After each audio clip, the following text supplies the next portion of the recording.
Welcome to the channel. In today's video, we're going to talk about rims and tires.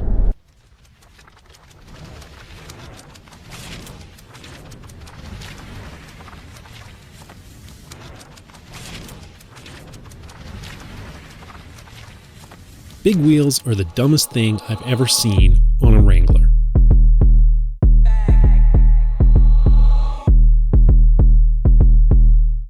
If you're going to do this to your Jeep, go buy a Subaru, a Toyota, buy anything but a Jeep. Sadly, this isn't the worst trend infiltrating our community. I suppose the one good thing is he at least has rubber on his spare tire. When I saw this thing here, I was half expecting it to not have a tire on the spare. But still, stop doing this to your Jeeps. So unlike nearly every other Wrangler out there, my Jeep is no pavement princess, and it actually gets wheeled.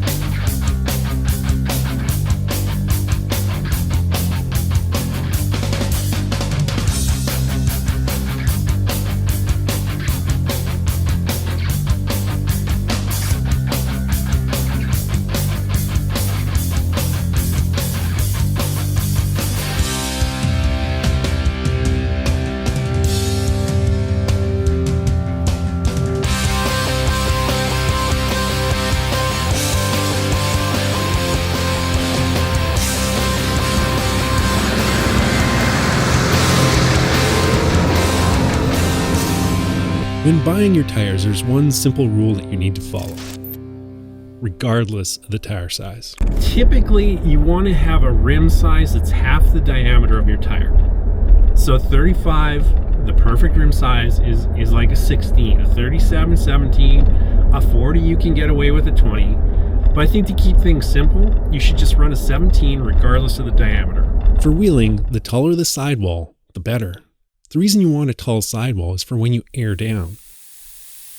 A tall sidewall allows both your tires' width and the length to increase. This gives you a much larger footprint, which is an advantage on many different types of terrains. So for me, I would love to have a smaller rim than a 17. Unfortunately, it won't clear my brake system. If you have tiny sidewalls, like the ones found on this mall crawler with 20s, airing down will not help the footprint size much at all. But in the case of this Jeep, it doesn't really matter, as it will never ever see a real trail in its entire life. And if it does, those 20s are going to get absolutely destroyed. So what tires should you buy anyways? Now, I'm not going to talk much about tall skinny tires versus wide fat tires. I think there are a lot of scenarios, like deep mud, ice, and hard-packed snow, where a tall skinny tire will outperform a wide fat tire. Where wide tires do come in, they will be better on deep snow. They will be better where it's dry, where the conditions are dry and you need a little bit extra surface area for more grip. But in ice, in hard packed snow, in mud, a narrow tire, I think it's pretty safe to say will outperform a wide tire 100% of the time. That being said, you will never see a 10.5-inch wide tire on my Jeep ever. I think they look a little bit on the silly side. I don't care if they work better, they just look silly. I'm really just going to talk about selecting the right tire for the trails that you spend the bulk of your time on. Now let's get back to talking about big, fat, wide, and awesome tires. My trail experience here in Western Canada is quite diverse, and more often than not, the trails I run on are very soggy. It's on trails like this that mud tires will obviously be the best option, due to their widely separated lugs, which will clean themselves out and really dig in and give you the ultimate in grip. If your trail experience involves a lot of snow and ice, you may want to stay away from mud tires to avoid, well, embarrassing situations like this.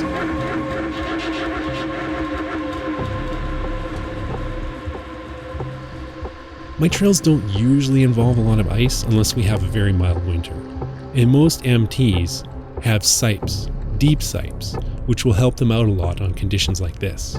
But again, on ice as well as hard-packed snow, an AT will outperform an MT.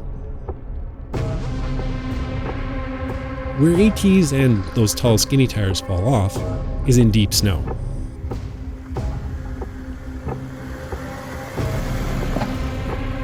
This is where an MT shines. And for me, most of my winter wheeling is on snow-covered trails just like these. In the summer, I spend a lot of time on Forest Service roads and trails. This is a bit of a wash as to what tread style to run. Mud tires are fine on these roads with one exception. They are a lot less forgiving on those washboard sections. What I do find with mud terrains versus all terrains is that they tend to really dig in when the dirt is loose. Notice the lack of wheel spin here. Whereas this JK with the smaller narrow all-terrains just couldn't find the grip. I couldn't possibly care less about city driving. I do so very little of it. But if you do a lot of city driving, mud tires might make you very angry.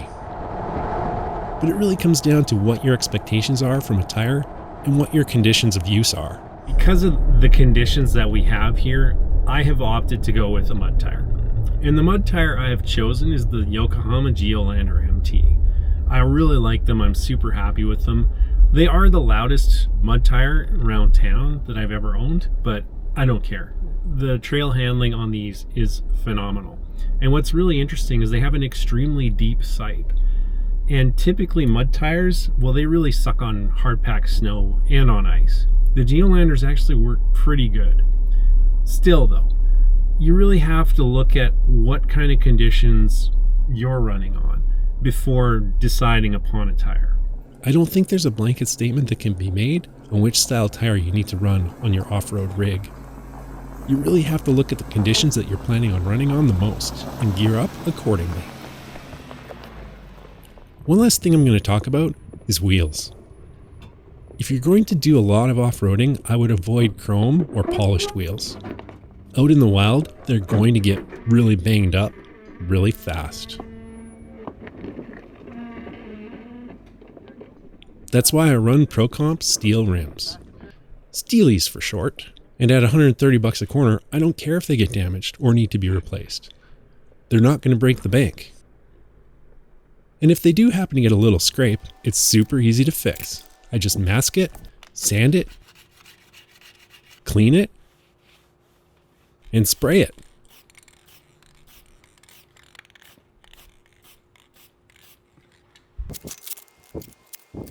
Boom, good as new.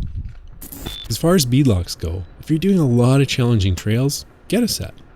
But if you're careful and don't do too much dumb shit,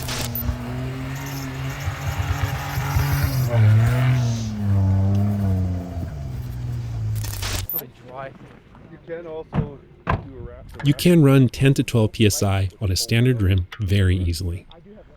My Geolandrs just love to be aired down. I've been running them at 10 psi all season long, and I have yet to blow a bead. Hopefully I didn't just jinx it. So anyways, those are my thoughts on tires and rims.